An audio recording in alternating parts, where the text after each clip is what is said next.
All good times must come to an end. Decreased consumer demand, you can only buy so many cars and radios, and mounting consumer debt, coupled with overconfidence in buying stocks, meant stock was highly overvalued. On what would become known as Black Thursday, October 24th, 1929, the stock market crashed, triggering the worst economic downturn in American history.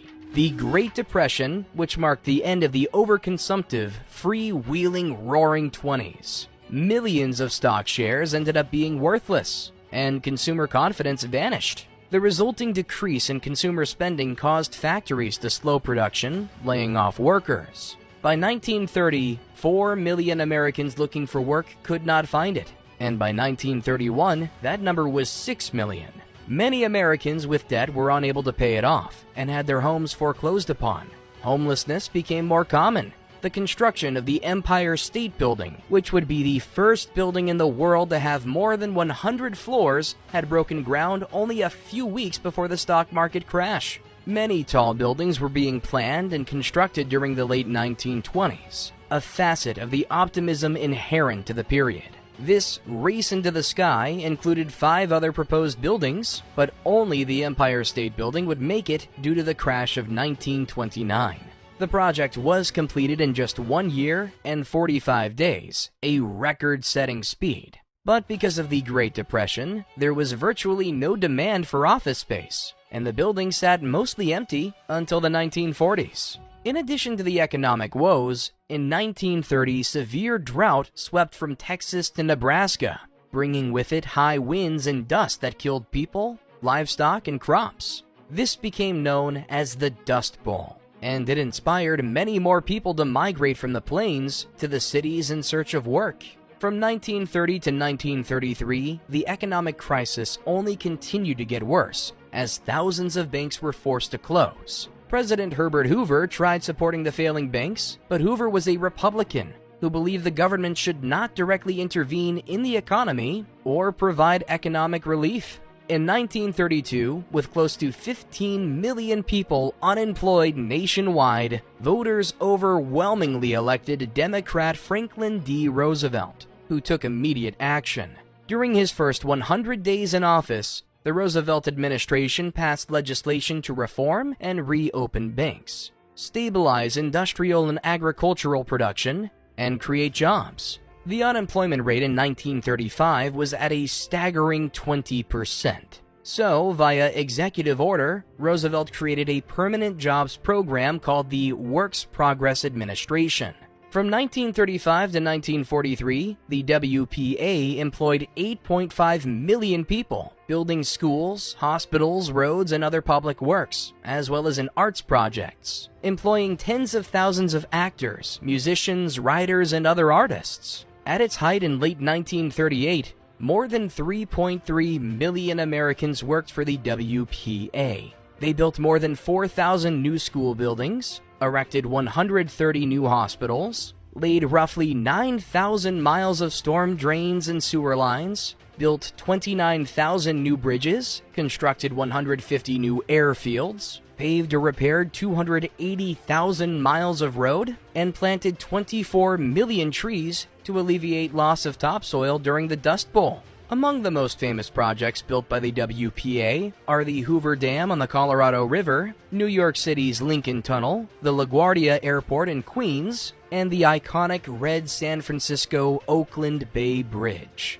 New Deal funds were also used for the construction of Mount Rushmore in South Dakota. U.S. Presidents George Washington, Thomas Jefferson, Theodore Roosevelt, and Abraham Lincoln into the side of the mountain were carved by a total of about 400 artists. Tools were forged by blacksmiths, and tramway operators shuttled people and equipment to and from the base of the remote mountain. The project cost nearly $1 million, about 85% of which was from federal funds. The WPA was criticized for the project's slowness and inefficiencies, but it was celebrated for the employment it offered millions of people suffering during the Depression. Other notable New Deal programs included the creation of the Social Security Administration to protect older Americans financially, the Agricultural Adjustment Act to help farmers get out of debt, and the U.S. Housing Authority was created to address homelessness. The National Labor Relations Act was passed to protect labor organizing in 1935, and the Fair Labor Standards Act of 1938 set maximum hours and minimum wages for most workers. But not everyone was a fan of Roosevelt's reforms, with conservative opponents calling them government overreach. After the elections of 1938, New Deal policies became more difficult to enact because the new Congress was less liberal and less supportive of spending. The election of these new conservative members of the Congress was largely due to a dip in public opinion towards the Roosevelt administration during the economic recession of 1937 to 1938. With Roosevelt claiming responsibility for the previous economic improvements, people blamed him for the backslide. Nevertheless, the New Deal's popularity helped the Democratic Party remain the majority party in national politics into the 1960s.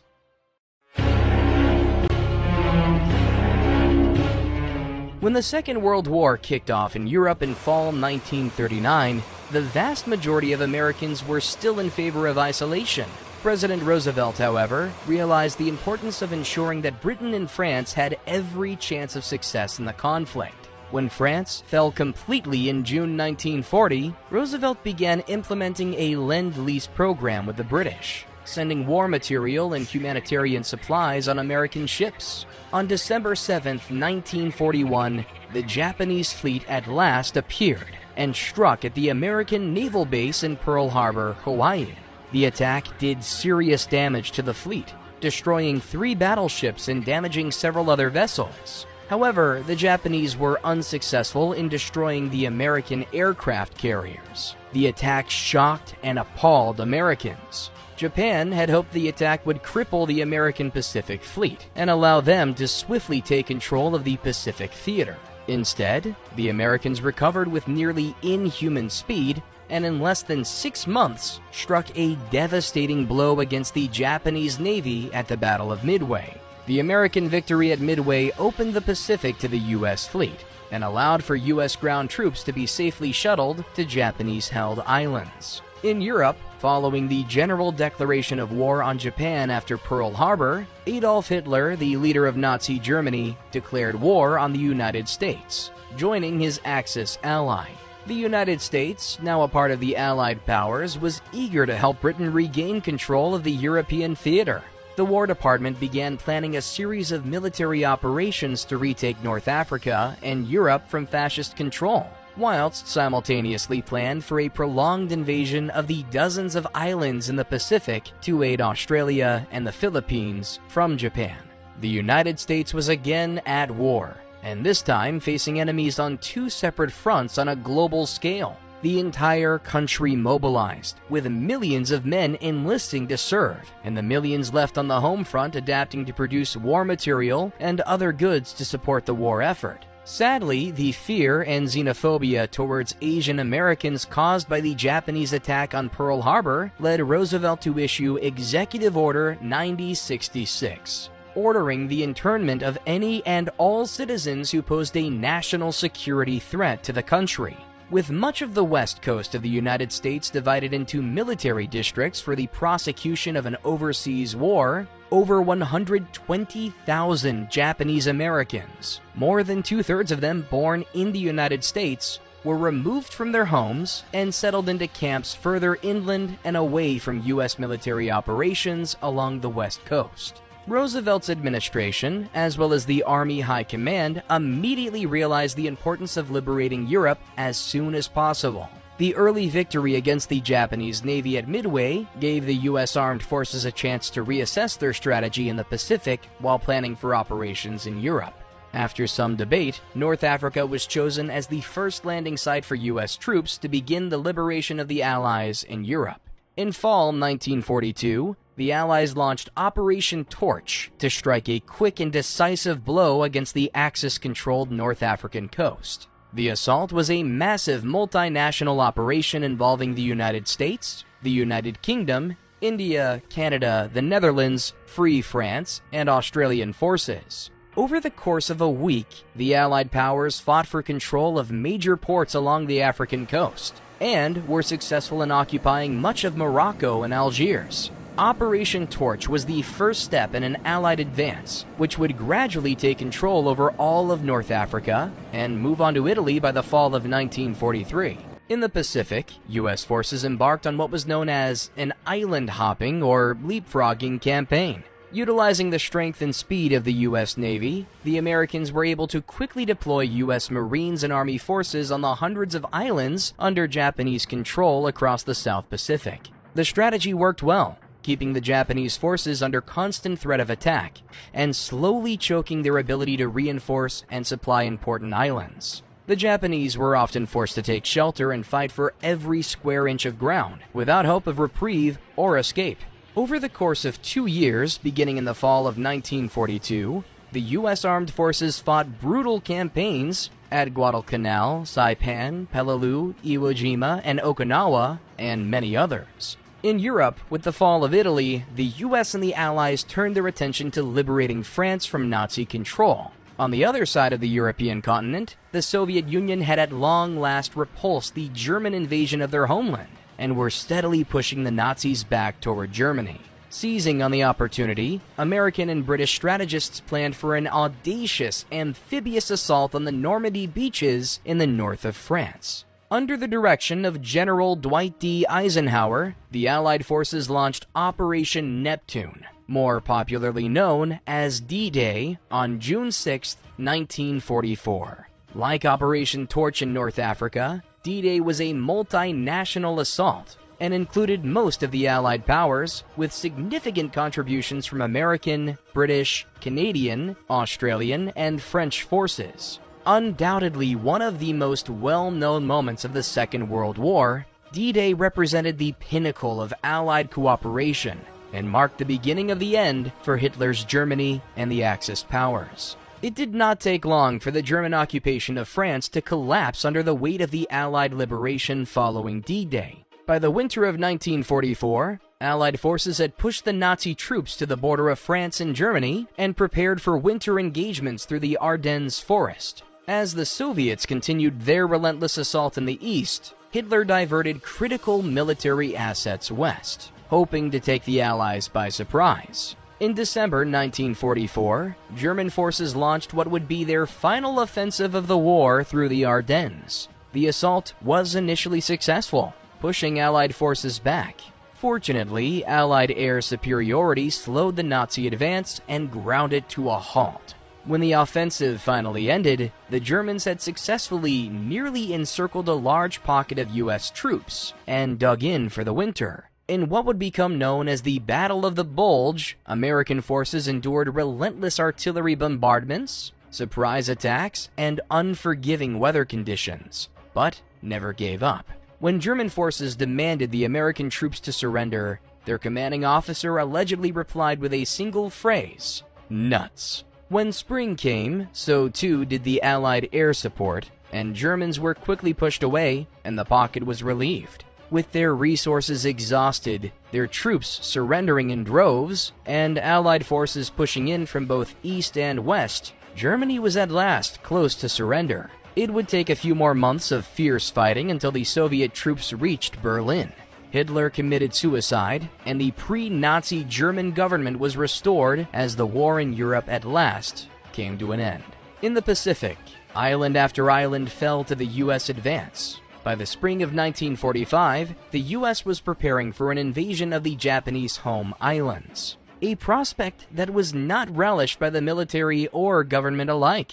In April 1945, President Franklin D. Roosevelt died suddenly, leaving the office to his vice president, Harry Truman. Truman was immediately informed of a top-secret program which had been experimenting with the creation of an atomic weapon called the Manhattan Project. Led by physicist Robert Oppenheimer, the project had brought together leading scientific minds from across the United States and beyond to develop an atomic weapon capable of ending the war. When Truman inherited the presidency, he inherited the decision to use the bomb.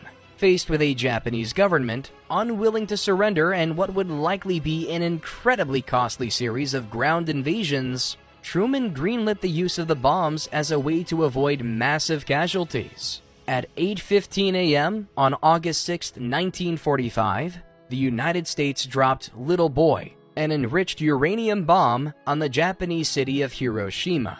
It exploded roughly a mile above the city with the force of 15 kilotons of TNT.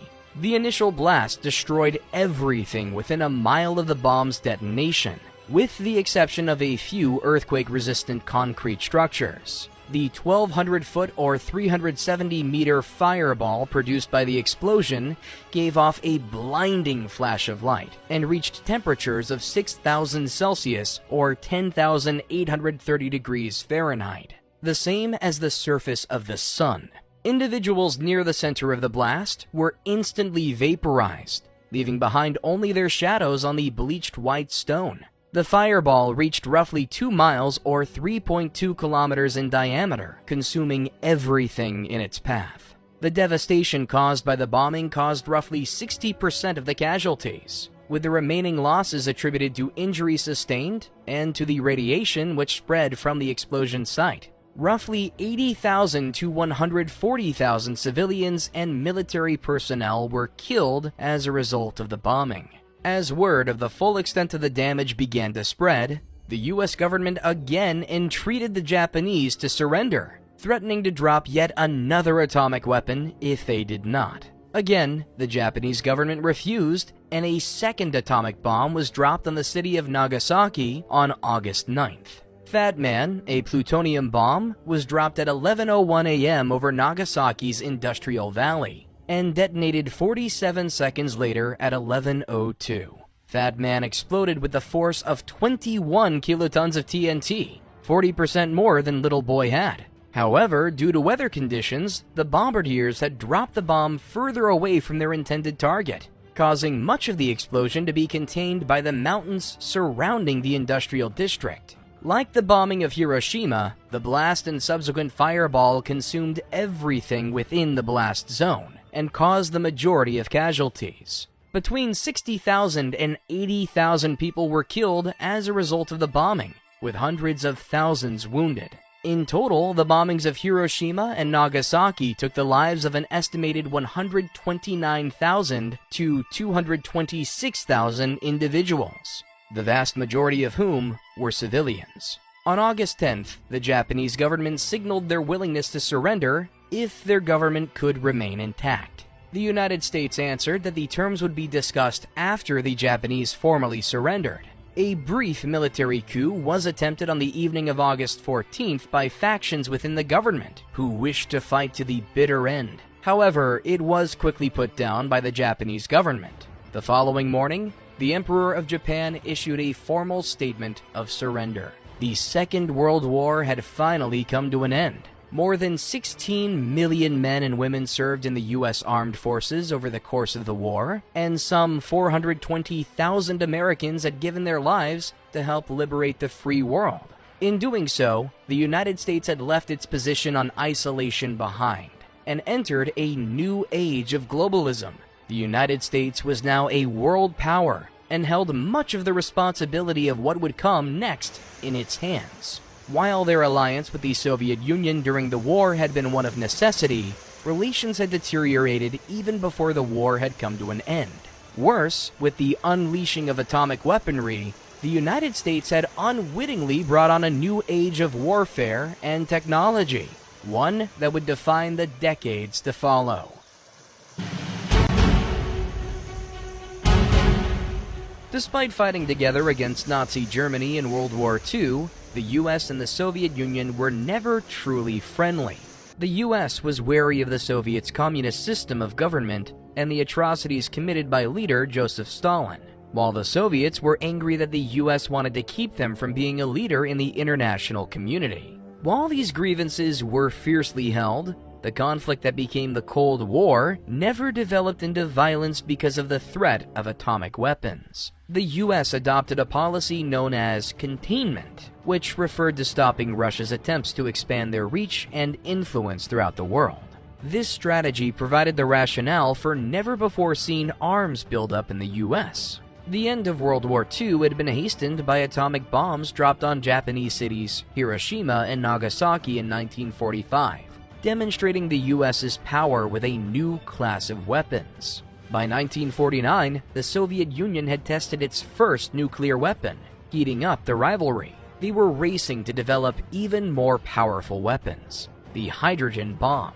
In late 1952, the US detonated a hydrogen bomb in the Marshall Islands as a test, resulting in an explosion hundreds of times more powerful than the bombs dropped in Japan. The Soviet Union followed suit with its own test in Kazakhstan in 1955. These tests resulted in devastating health effects for nearby residents in both locations. Nevertheless, testing only ramped up in 1958, during which the US, the Soviets, and the United Kingdom detonated more than 100 bombs worldwide. Following this, the three countries voluntarily paused testing. The Cold War affected American life in a variety of ways. Fears of nuclear warfare inspired drills in schools and people to build bomb shelters in their backyards. Perhaps most destructively, fears of communist sympathy within the US inspired the government to form the House Un-American Activities Committee in 1947, which was tasked with carrying out investigations of suspected communists. Thousands of federal employees were investigated, many were fired, and some were even prosecuted. Liberal college professors lost their jobs, were forced to testify against colleagues, and others forced to take loyalty oaths. In Hollywood, hundreds of people were investigated, and more than 500 movie industry professionals lost their jobs for having liberal beliefs. Many of these blacklisted writers, directors, actors, and others were unable to work again for more than a decade. This period became known as the Red Scare, and is also referred to as McCarthyism after Senator Joseph McCarthy, a vehemently anti-communist politician who led the efforts. Another key symbol of the Cold War was the Berlin Wall, built in 1961 between the communist East German and capitalist West German parts of the city. Though the communist government claimed its purpose was to keep these so-called Western fascists out of East Germany, the wall really functioned to stop mass defections from east to west. It was also a solution to the Berlin crisis of 1958, when Khrushchev demanded the Allies give up West Berlin, which they had taken after World War II ended in 1945. Tensions were high between the Westerners and Soviet-backed Easterners even after the wall was constructed. West Berlin grew prosperous, in great contrast to the poverty of the surrounding East German territory. The wall between them soon became an iconic image of the Cold War in Europe.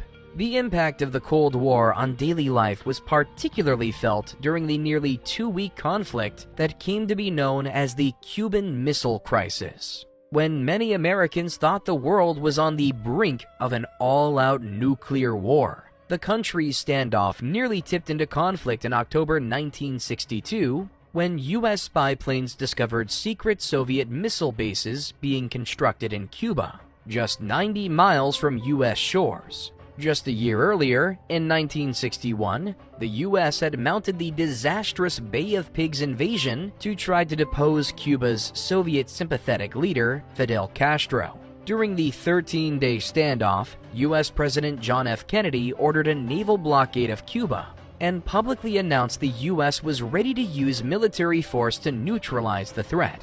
But the crisis was resolved when Soviet leader Nikita Khrushchev offered to remove the missiles in exchange for the U.S. vowing not to invade Cuba and removing missiles it had secretly placed in Turkey to target Russia. The event sobered both the USSR and the U.S., and the following year, a direct hotline was installed between Washington and Moscow to help defuse similar situations. The two countries, along with the United Kingdom, signed a treaty in 1963 agreeing to ban several types of nuclear testing. The Cold War's anti-communist agenda led the U.S. to various other conflicts abroad in its attempts to support democratic governments and depose communist ones. In June 1950, the Soviet-backed North Korean People's Army invaded pro-Western South Korea. Many American officials feared that this was the first step in a communist campaign to take over the world, and that intervening was their duty in a fight of good versus evil. U.S. President Harry Truman sent troops to Korea, but fighting stalled and casualties mounted in a stalemate of skirmishes across the border. Nearly 5 million people died, more than half of them civilians, which is a civilian casualty rate worse than those of World War II or the later Vietnam War. About 40,000 Americans died in action, and 100,000 were wounded. After more than 2 years of negotiations, the adversaries signed an armistice on July 27, 1953. Then, when the French colonial regime in Vietnam fell to communists in 1954, President Dwight D. Eisenhower called for American intervention under the domino theory, which held that allowing a communist government to keep power in one nation would lead to communist takeovers in neighboring nations, with each falling to communism like a row of dominoes. However, what was intended as a brief military venture spiraled into a bloody, unpopular, and unsuccessful 10-year conflict in Vietnam. While remaining staunchly anti-communist, upon taking office in 1969, U.S. President Richard Nixon immediately tried to soften U.S. relations with the Soviets and dial back the Cold War via diplomacy. In 1972, the U.S. and the Soviet Union agreed to limit the number of nuclear missiles in their arsenals. But the conflict revved up again under President Ronald Reagan, who wanted to provide financial and military aid to those fighting communism around the world, particularly in Central America. The Cold War only came to an end with the Soviet Union's unraveling under the leadership of Mikhail Gorbachev, whose government reforms caused power to shift in the communist bloc. Communist regimes began to collapse in Eastern Europe under the waning Soviet influence, and democratic governments rose in East Germany, Poland, Hungary, and Czechoslovakia. Then, West and East Germany were reunified in 1989. The Soviet Union itself collapsed in 1991, bringing the Cold War to a close.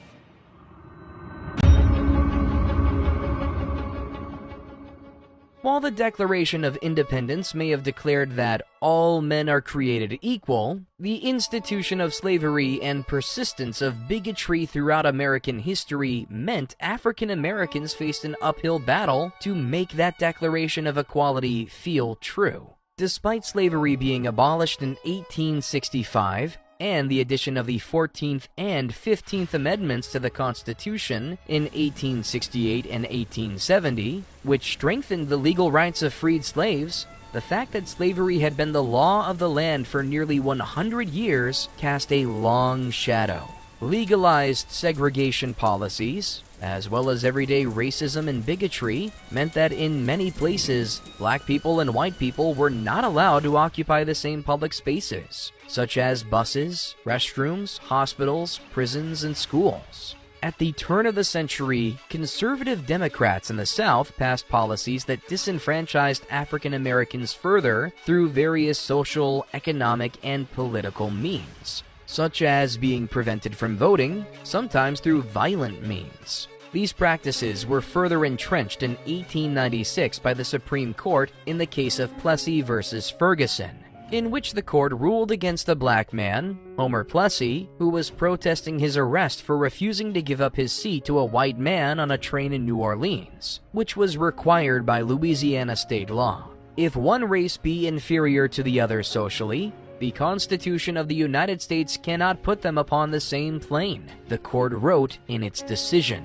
The court continued to apply this logic to its decisions on matters of segregation in the years that followed, upholding laws that established different rules for blacks and whites, laws which were known as Jim Crow, a derisive term for a black man. Not all of segregation was attributable to laws, however. Discriminatory customs, such as barring black people from certain jobs, housing developments, or stores, were also commonplace. Throughout these years, groups fought to desegregate the South and end disenfranchising practices. In 1950, fed up with overcrowded, poorly funded, inferior schools, the National Association for the Advancement of Colored People, which had put in decades of work fighting racial segregation in education, put together its most compelling legal case against racial segregation in public schools. Brown versus Board of Education.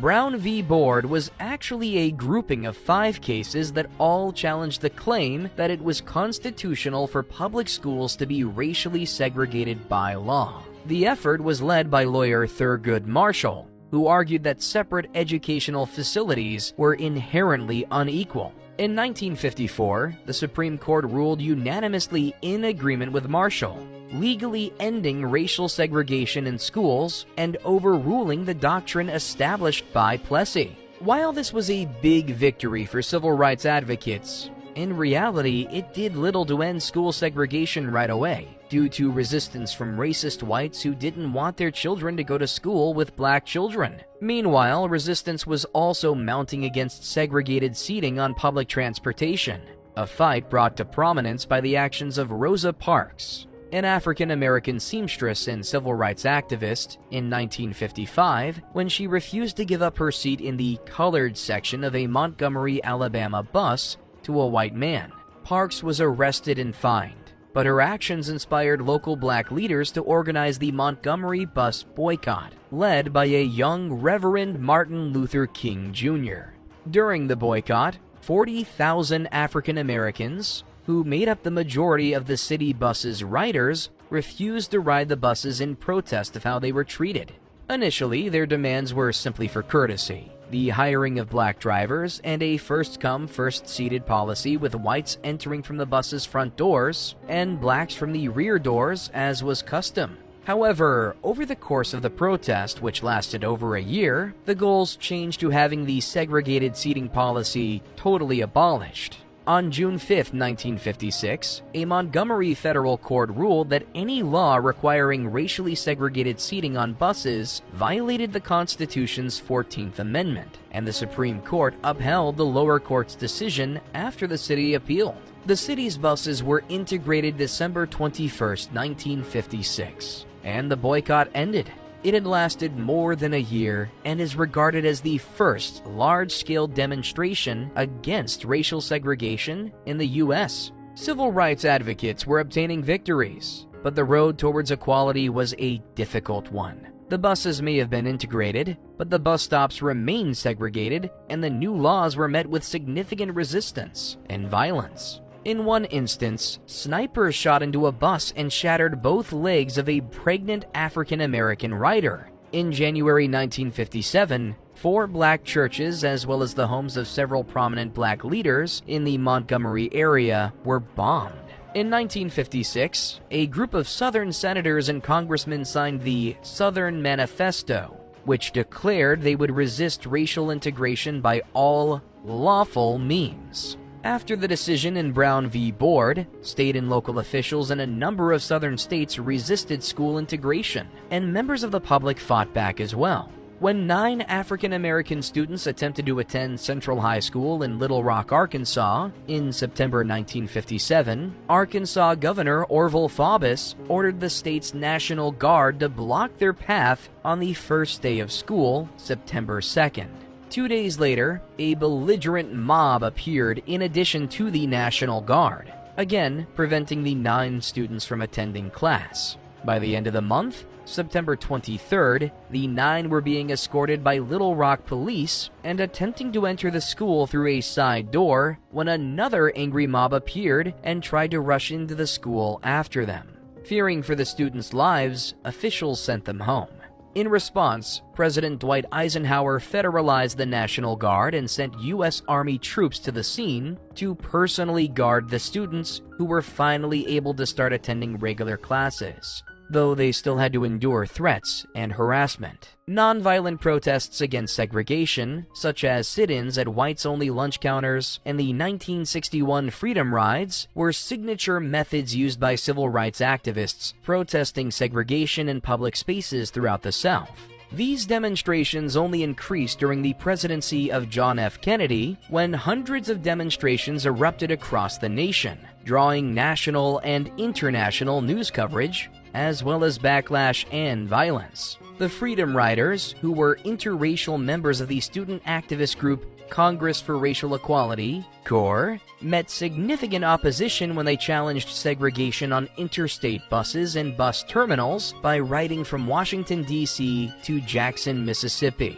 Though a federal ruling in 1946 had already declared that segregation in interstate transport was illegal, they faced resistance and arrests in Virginia and violent beatings in South Carolina, and were met by a violent mob of over 100 people, including hostile members of the local police and members of the Ku Klux Klan, when they reached Anniston, Alabama. The violence that occurred there prompted organizers to end the ride, though efforts continued on a smaller scale. The media attention garnered by these efforts, as well as Dr. King serving as spokesman for the rides as they rose to national prominence, prompted the Kennedy administration to take action, directing the Interstate Commerce Commission to ban segregation in all buses and facilities it oversaw. The ruling took effect November 1st, 1961.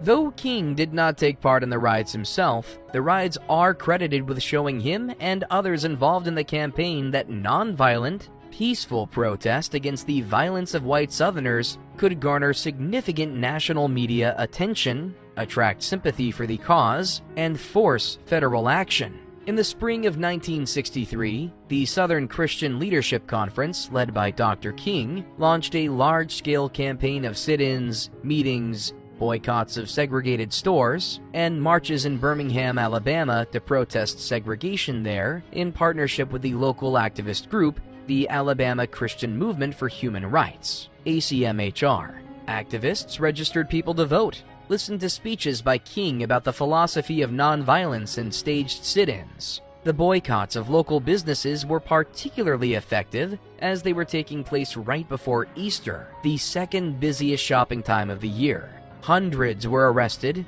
filling the local jails. After about a week, the city government obtained a state court order that said the protests must stop, but the activists decided to defy it. The efforts continued on May 2nd when more than 1,000 African American students marched in downtown Birmingham in what became known as the Children's Crusade. Hundreds more were arrested, overcrowding the jails. The city's Commissioner of Public Safety, Eugene Bull O'Connor, authorized the use of high-pressure hoses against children protesters. And when adults watching reacted by throwing rocks and bottles at those wielding the hoses, Connor ordered the use of police dogs against them.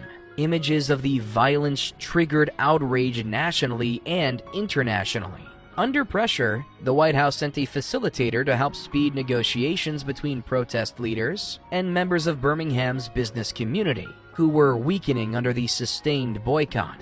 On May 8th, the group struck a compromise. Street protests would end immediately, and signs proclaiming whites only and blacks only on restrooms and drinking fountains would be removed. The Birmingham Truce also called for the release of jailed protesters on bond, a plan to desegregate lunch counters, and the hiring of more African Americans for jobs around the city. It was not everything the protesters had hoped to achieve, but rather a partial success that proved divisive among activists who thought the protesters should have held out until all their goals were met. The city was slowly desegregated in the months that followed the truce, but the campaign was not a huge local success. Rather, its significance was in the amount of national and international attention it drew to the civil rights cause. It also led King's reputation as a leader to grow exponentially. On August 28th, King delivered his "I Have a Dream" speech at the March on Washington for Jobs and Freedom,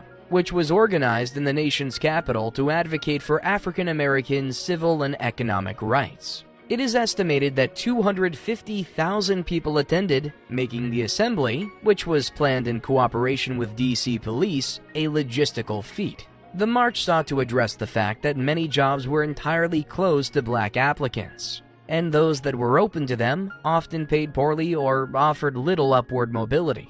The year 1963 was the centennial anniversary of the Emancipation Proclamation, the declaration of the end of slavery, and organizers of the march wished to emphasize that change was long overdue.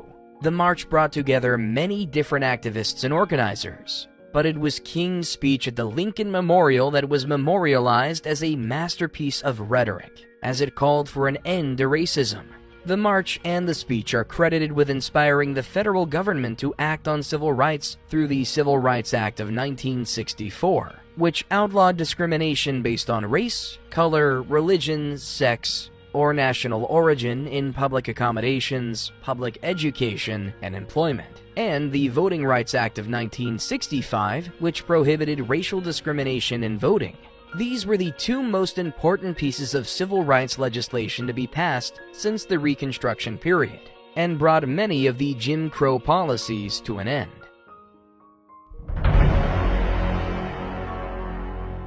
No conflict was more representative of the U.S.'s Cold War commitment to getting involved in elective fights with communist governments, even under unfavorable circumstances, than the Vietnam War, led by the strongly anti-communist politician Ngo Dinh Diem, who was nevertheless a repressive dictator who called for the arrest and torture of suspected communist sympathizers. The South Vietnamese fought the communist North Vietnamese for control of the country.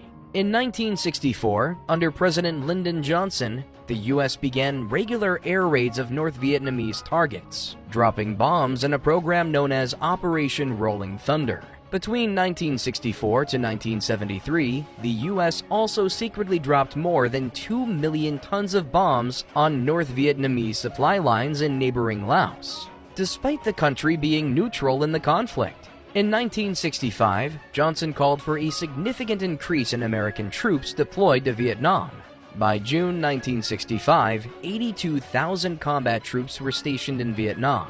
At the end of July, 100,000 troops were sent, and another 100,000 were sent in 1966. South Korea, Thailand, Australia, and New Zealand also sent troops, but in much smaller numbers. North Vietnam was aided by China and the Soviet Union. By November 1967, the number of American troops in Vietnam was approaching 500,000, but support for the unsuccessful war was waning. A strong anti-war movement in the U.S. spawned protests against the draft, the large number of civilian casualties the war was generating, and against the U.S.'s support for the corrupt Southern Vietnamese dictatorship. Many troops stationed in Vietnam were also low on morale, with many turning to drugs, initiating mutinies, and developing post-traumatic stress disorder. Between 1966 and 1973, more than 503,000 U.S. military personnel deserted, and another 500,000 dodged the draft. Nevertheless, when President Nixon took office, he announced that he believed a silent majority of Americans supported the war. Over the next few years, the death toll grew, including the more than 400 unarmed civilian U.S. troops killed in the village of My Lai in 1968. Peace talks were unsuccessful. Anti-war sentiment in the U.S. only increased. Over 250,000 people gathered to demonstrate against the war in Washington, D.C. on November 15, 1969. Nixon ended the draft in 1972, moving to an all-volunteer army. But in 1971, the leaked Pentagon Papers had revealed the results of a secret DoD study that showed Nixon's administration had escalated conflict in Vietnam, further eroding public support for the war. In January 1973, the United States and North Vietnam ended open hostilities, though conflict between North and South Vietnam continued until 1975, when the North took over the southern city of Saigon. The U.S.'s effort had failed, and the 20-year war took an enormous toll. An estimated 2 million Vietnamese were killed, while 3 million were wounded and another 12 million became refugees. About 58,000 Americans were killed. Many anti-war Americans lost trust in their government, while others who may have been pro-war no longer felt invincible. The conflict bitterly divided the U.S., and its impacts would be felt for many years. Following the end of World War II in 1946, tensions rose between the capitalistic United States and the communist Soviet Union. Each country wished to prove its economic system to be better than the other, and to show the world they had the key to political superiority. Both countries sought to demonstrate their technological superiority by being the first nation to put a human being into space, which at the time was an as-yet undone feat that each knew was only a few years away. Both countries had developed intercontinental missiles, which provided critical electronic technology and rocketry that could boost small payloads into orbit. The competition began on August 2, 1955, when first the US, then the USSR announced they intended to launch artificial satellites. 2 years later, on October 4, 1957, the USSR was the first to launch its satellite, the Sputnik 1, which was the first Earth-orbiting satellite in history. They followed up with the Sputnik 2 the next month, and this time the satellite carried a dog named Laika, who became the first living organism to enter orbit. It was not until the following January 31, 1958, that the US entered the race by launching and reaching orbit with the satellite Explorer 1. Later that year, the US created NASA, the National Aeronautics and Space Administration, an independent agency within the federal government that is responsible for the civil space program, aeronautics programs, and space research. On December 18, 1958, the US launched the world's first communications satellite, known as SCORE. It earned international attention when it broadcasted a pre-recorded Christmas message from US President Dwight D. Eisenhower. It was the first instance of a human voice being broadcast from space. In August 1959, the US launched Explorer 6, the world's first weather satellite. It took the first picture of the Earth from space. In September, the USSR launched Luna 2, which became the first spacecraft to reach the surface of the Moon. But these unmanned missions were just the beginning. In August 1960, the USSR's Sputnik 5 was the first spacecraft to return its contents: 2 dogs, Belka and Strelka, and some plants, alive after being in space. The US matches this achievement the following year, returning Ham, a chimpanzee, alive from space. While the first 5 years of the space race demonstrated mostly matched capability, the USSR took a marked lead on April 12, 1961, when cosmonaut Yuri Gagarin, traveling aboard the Vostok 1, became the first human being to reach space. Gagarin made a single orbit around the Earth, which took just under 2 hours to complete. This milestone sent the competition into a new decade with increased vigor. In September 1962, US President John F. Kennedy announced that the US would land people on the Moon and return them safely to Earth before the end of the decade. This speech is largely remembered for his declaration, "We choose to go to the Moon." More and more people, both members of the government and members of private industry, became involved in the US space race, reflecting the intensity of the competition, with numbers growing from 36,000 people involved in 1960 to 377,000 by 1965. In May 1961, the US launched Alan Shepard aboard the Mercury Redstone 3. And while Shepard became the first American to visit space, he was not able to enter orbit. The flight lasted only about 15 minutes. In the following years, the Soviet Union replicated its victories, sending the first woman to space in 1963. Valentina Tereshkova orbited the Earth for 3 days aboard Vostok 6, and pioneering the first spacewalk when cosmonaut Alexei Leonov left his spacecraft for 12 minutes in 1965. While the USSR took a clear lead in manned missions, the US secured another achievement with its satellite program. On July 14, 1965, the American satellite Mariner 4 was the first to voyage to Mars and take close-up images of the planet's surface. The US did not give up on manned missions despite tragedy. In January 1967, 3 American astronauts died when a fire broke out inside their capsule while it was still on the launch pad. At the end of the following year, however, the US spacecraft Apollo 8 became the first manned craft to reach the Moon, orbit it, and then return to the Earth. This victory showed the US it was time to move full speed ahead on missions to the Moon. The next year, in July 1969, Neil Armstrong and Buzz Aldrin became the first men to walk on the Moon. The televised landing by Apollo 11 was broadcast around the world, securing for the US what people saw as victory in the space race. The Soviet Union transferred its focus to building a space station, which it completed in 1971. In 1972, the US and the Soviet Union negotiated a warming of relations, which paved the way for cooperation in the realm of space travel. In 1975, the first joint space mission between the two countries occurred. Separately, the Apollo and Soyuz spacecrafts traveled into orbit and docked in space, where their two commanders shook hands. This was a symbolic end to the space race. After it occurred, the two countries engaged in future missions together, like the Shuttle Mir program in 1993. The space race had broader implications for the world beyond just the development of spaceflight technology. The race to send humans to space resulted in the development of other widely used technology, including communication and weather satellites, which are used today for things like broadband and GPS. The imaging technology used in CAT scans was initially developed during the space race for deep space photography. NASA also made innovations in shock-absorbent material, which became useful for developing better artificial limbs, and wireless headsets were first developed for astronauts to use in space. In response to the catastrophes brought on by totalitarian ideologies in the 20th century, a new school of thought began in the 1970s known as postmodernism.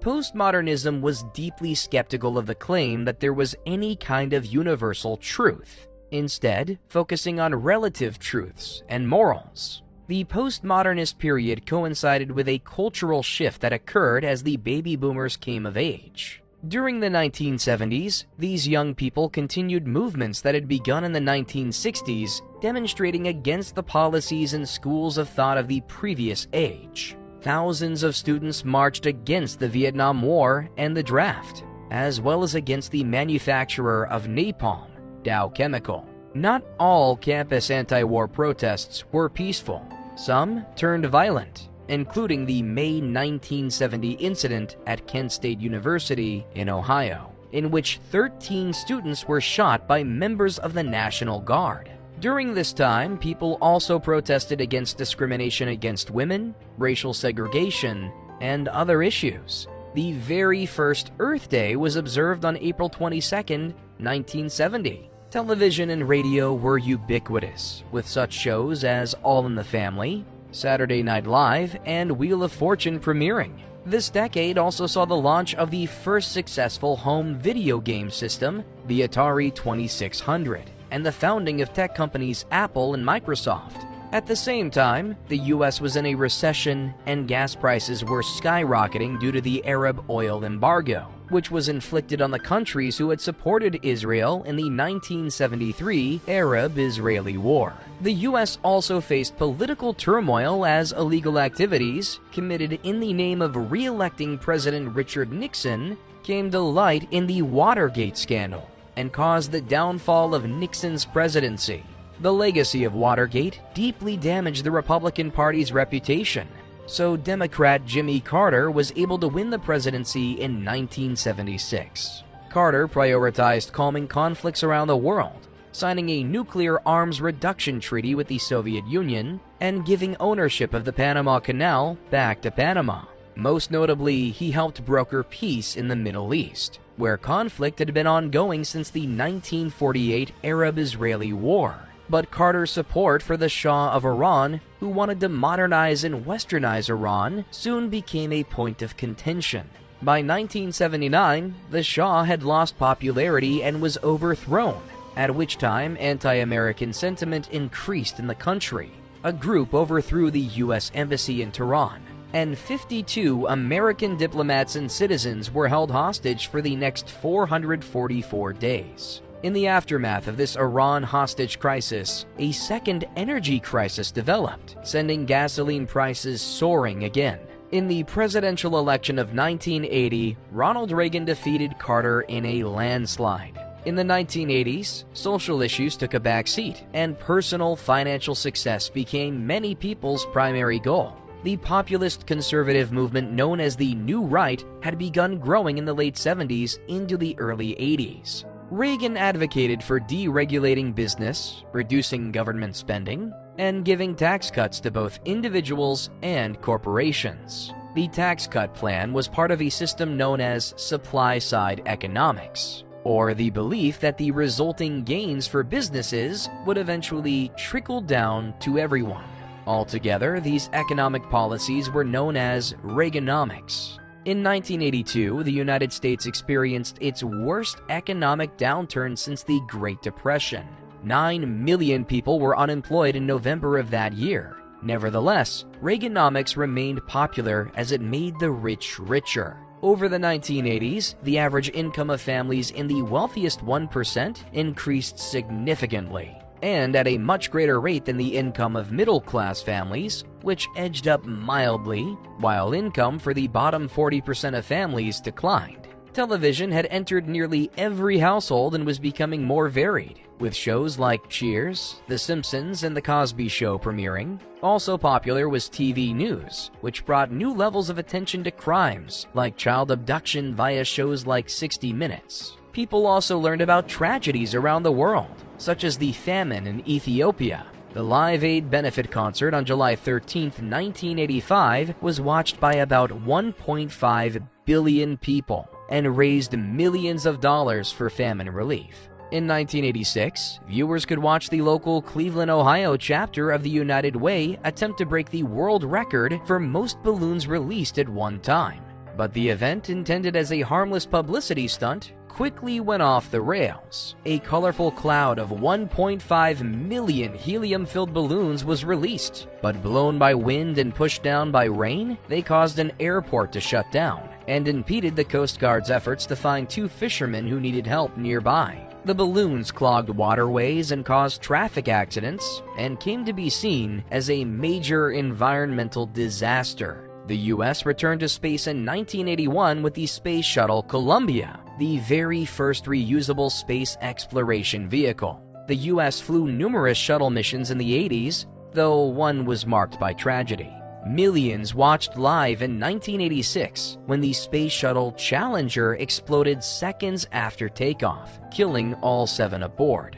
This grounded the space program for 2.5 years, until the Discovery was launched in 1988. Reagan's foreign policy was hawkish, and that he was eager to get the U.S. involved in situations abroad where communism threatened to take over. Under this Reagan doctrine, the U.S. provided financial and military assistance to the governments of Grenada, El Salvador, and Nicaragua. However, in 1986, it was revealed that the U.S. had sold weapons to Iran despite the country being under an arms embargo, which was a sanction imposed in retribution for the storming of the U.S. Embassy in 1979. Members of the Reagan administration sold Iran the arms in a bid to illegally divert money from the sales to a rebel group known as the Contras, who were fighting the Socialist Sandinista government in Nicaragua. It was a scandal for the administration, and investigations into the issue were impeded because of the large number of documents that were shredded or withheld. Several administration officials were convicted of crimes related to the Iran-Contra scandal, but all were vacated or pardoned. Another Reagan administration scandal emerged later after review of its response to the 1980s AIDS crisis. Though health officials in the U.S. had become aware of the AIDS virus in 1981, U.S. leaders remained silent over the early days of the epidemic. Not until 1985, when AIDS had already affected more than 7,700 people and killed 3,500, did the government allocate funding for AIDS research. And it was not until 1987 that the federal government began raising AIDS awareness. But by then, about 47,000 Americans already were infected with HIV, the virus that causes AIDS. The issue had largely been dismissed because it was believed to only be affecting sexually active gay men. But during the 1980s, AIDS emerged as a leading cause of death among all young adults. By 1990, more than 100,000 people in the U.S. had died from AIDS. Getting much more federal attention was an epidemic of a different kind: drugs. Smokable, solid chunks of crack cocaine were cheap and highly available in major U.S. cities in 1985. Crack particularly affected low-income communities living in cities, which included large numbers of African Americans. drug dealers contributed to a significant increase in violence in these communities. Between 1984 and 1989, the homicide rate for young black men more than doubled, and black communities also saw increases in fetal death rates, low birth weight babies, weapons arrests, and the number of children in foster care. In 1986, the U.S. Congress passed laws that made penalties for the possession or trafficking of crack cocaine 100 times more severe than for powdered cocaine, which was widely believed to be targeting low-income African Americans who were more likely to be using cheap crack rather than the more expensive powder or other drugs like crystal methamphetamine. This resulted in harsh social consequences, including increased police brutality against African Americans and large numbers of young black men imprisoned on drug convictions for long sentences, which then caused them to lose access to voting, housing, and employment opportunities, which in turn led to increased violent crime in poor black communities. Though President Nixon began the so-called war on drugs in the 1970s, the federal effort to stop drug use and to prosecute users was widely expanded under President Reagan. Whereas Nixon's programs had repealed minimum sentences for marijuana possession and set up federal drug treatment programs, Reagan's approach was to increase criminalization. In 1984, Reagan signed the Comprehensive Crime Control Act, which expanded the federal penalties for possession, cultivation, or transfer of marijuana, established minimum sentences, and abolished parole for federal prisoners. From 1980 to 1984, the federal annual budget of the FBI's drug enforcement units went from $8 million to $95 million.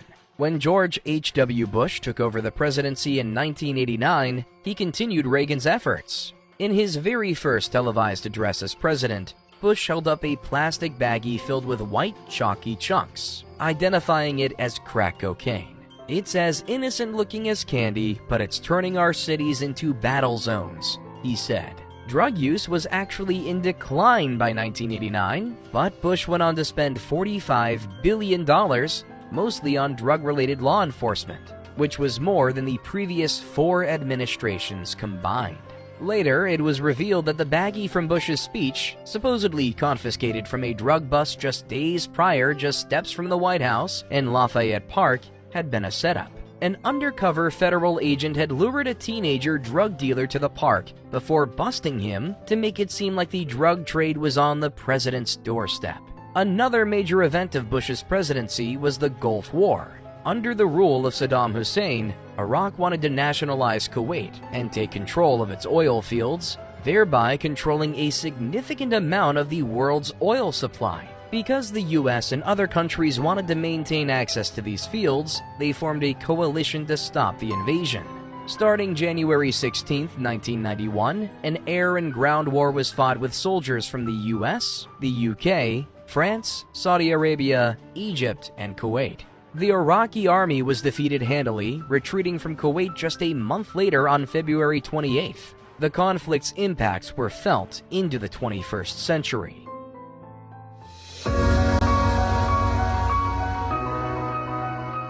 Between 1990 and 1997, the percentage of households in the United States owning computers increased from 15% to 35%.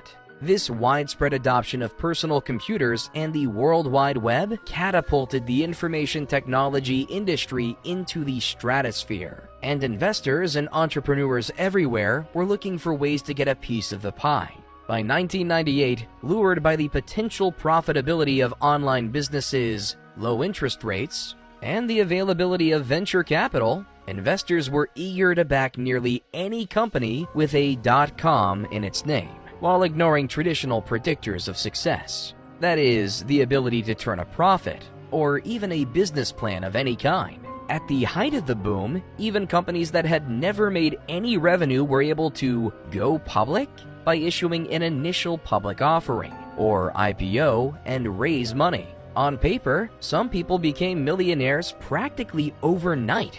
The Nasdaq Composite Index, one of the most watched stock market metrics, rose by 582% from January 1995 to March 2000.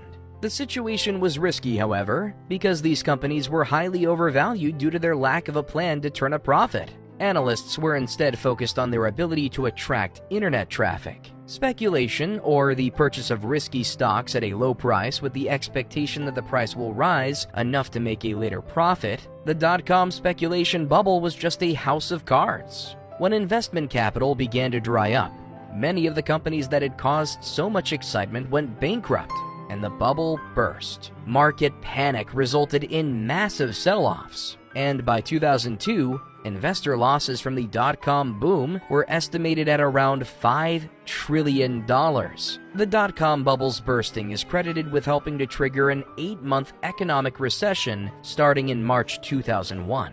However, the recession is considered one of the milder ones in the country's history, and not all of the companies of the dot-com era succumbed to bankruptcy. Some of those that survived became the juggernauts we're familiar with today, such as Microsoft, Amazon, eBay, Qualcomm, and Cisco.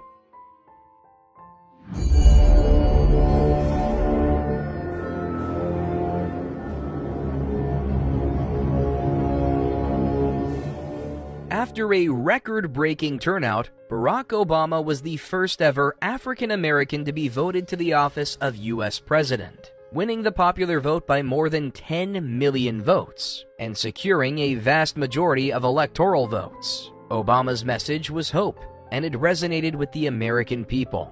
As the War of Terror raged on, economic difficulties on the home front compounded the feelings of insecurity.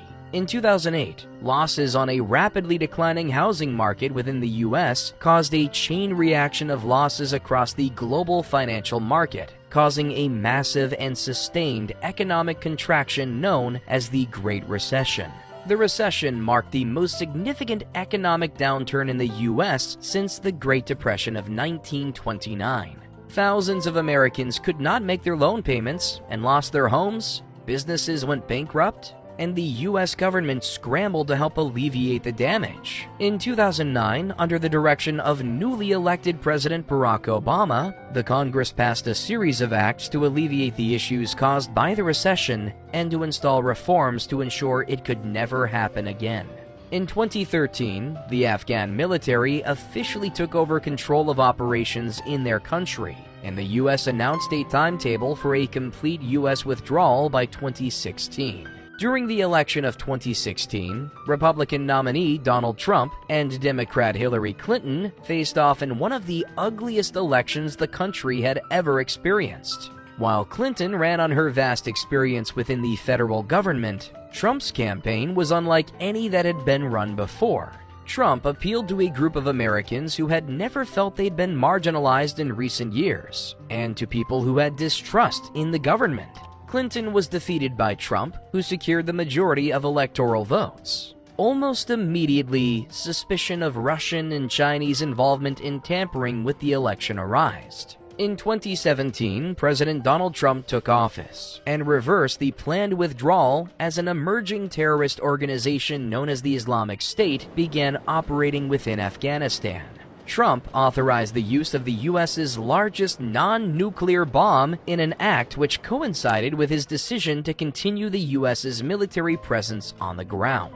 After another 2 years of conflict, the U.S. and Taliban once again opened peace negotiations. And after a series of back-and-forth cancellations, an agreement was at last reached in 2020. In early 2020, a new type of virus emerged from Wuhan, China. By mid-March 2020, all 50 U.S. states had reported at least one positive case of COVID-19, and nearly all of the new infections were caused by community spread, and not by contracting the disease abroad. The COVID-19 pandemic took a heavy toll on Americans economically, politically, and psychologically, and revealed deep divisions between Americans' views of the role of government in a crisis, particularly with regard to vaccine mandates. In 2020, the nation again faced a challenging and incendiary election. Incumbent Donald Trump, running for re-election, faced off against former Vice President Joe Biden at the height of the pandemic. Again, domestic issues of racial injustice, gun control, and appointments to the Supreme Court were the chief concerns of the race. As the ongoing health crisis further divided the parties, the psychological and physical toll of the pandemic became a centerpiece for both candidates. After a contentious election, during which the counting lasted longer than normal due to early election and mail-in ballots prompted by the COVID-19 pandemic, Biden won the presidency, winning the majority of electoral votes as well as the popular vote. The outcome of the election was immediately contested by Trump and the Republicans who made claims of fraud. Trump would claim repeatedly that the election was stolen and increased distrust in the American electoral process. On January 6, 2021, as the U.S. Congress met to certify the election, large crowds of Trump supporters led by the Proud Boys and Oath Keepers, both far-right anti-government extremist organizations with ties to white supremacist organizations, the groups conspired to take the U.S. Capitol building and force the Congress to certify the election as fraudulent and instate Trump as the rightful president. On January 6th, the mob outside of the Capitol building breached through security and entered the Capitol, forcing the Congress to flee and Capitol Police to engage with force in some cases. When the police had at last cleared the building, counting of the electoral votes resumed, and Vice President Pence proclaimed Biden the winner. In 2021, Joe Biden assumed the office of the presidency alongside Vice President Kamala Harris, the first African American and first woman to hold the office. Under President Joe Biden, the U.S. military at last began its final withdrawal from Afghanistan. As it did, the Taliban quickly rushed to fill the gap and toppled the fragile Afghan government, undoing the work that was done for the last 20 years. The following year, 2022, the Russian Federation invaded the Republic of Ukraine, and the United States began funneling aid to the country to combat Russia's expansion into the region. Today, Biden's administration continues to push for progressive policies, both at home and abroad, and still combats the intense political division within the country.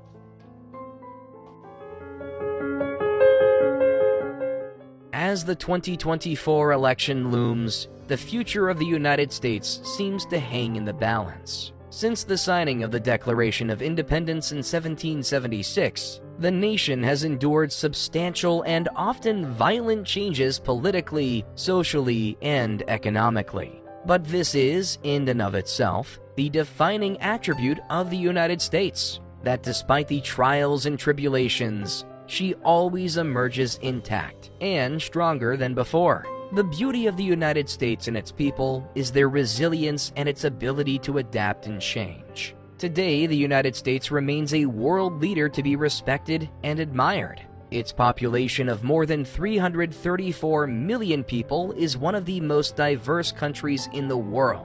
Its landscape is painted with some of the most magnificent natural features on the planet, with hundreds of recognized national and historical parks, preserves, monuments, and sites preserved by the federal government. From the humblest beginnings, the people of the United States of America have fought for what they believed was right and continue to do so to this day. The indomitable American spirit which characterizes the best of Americans has helped bring the country to new heights in the realm of politics, science, business, and culture. And while they're far from perfect, the American people continue to strive for greatness, never ceasing to prove themselves worthy of the great experiment started by their revolution nearly 250 years ago.